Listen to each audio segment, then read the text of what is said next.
Everybody, welcome to BilisummaaShow with Wesa.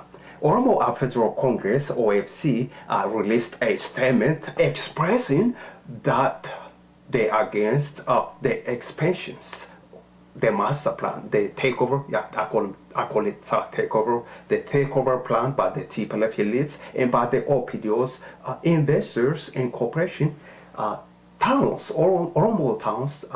The master plan to take over Oromia towns around Finfinnee.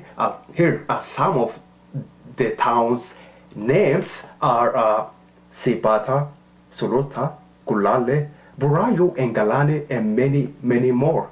If you are interested, there's a really good article at the bottom of this video. You could go read it, yeah, if you are interested. And of course, OFC released a press statement against the taking over of these Oromia towns around Finfinnee by the investors, OPDOs in front of all this. A lot of people they don't want to talk about OPDO for whatever reason. That's cool.